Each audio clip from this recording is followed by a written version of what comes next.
Oleme isin rakkoo kaleessa dhalateen maaltu isinirra ga'eme?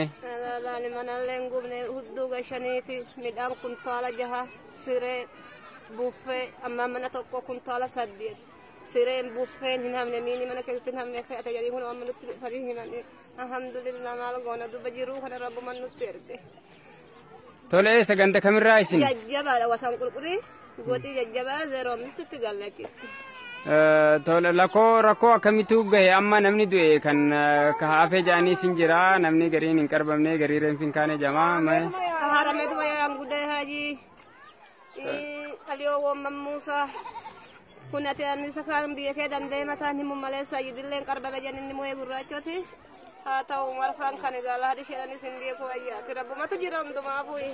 Tole mee ati yoo gama keetiin mee waan beeturraa fi rakkoo sirraas gahe? Rakkoon kiyya manni ilma kiyya akka cufame maxaafni takka hin deebine kiyya maxaafni takka hin deebine marmeelis 3 moo 4 midhaan wanni galfanne masarraa galfanne wanni galfanne ammana jedhe sittin himu akkasuma beekee hammana jedhe sittin himu likkiin isaa hin beeksisu akkasuma kuni qabbanaa maxaafa qancee tana qabnee ol hin deebine akkasumatti adduunnalleen keessuma nu jirti adduunnallee garagallee fuune jennee adduunnalleen akkuma itti nannee itti cufne adduunnan keessa nu jirti wanni qabnu wanni takka hin ranne wanni nu qabu jarikaaniin gaalaa bichaan jarikaanii 30 wahi.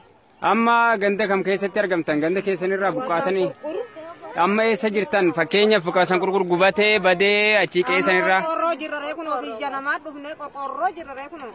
Tole qubsuma akkamitti argattan aluma keessa jirtan moo? Aluma jirra kun aluma tataa'utti irraa aduma keessa kun aluma keessa tataa'utti jirra. Ababuu tataa'utti jirra bishaan siinii gurraatti harkaan qabnu. Biriqii takka harkaan qabnu jarikaa takka harkaan qabnu.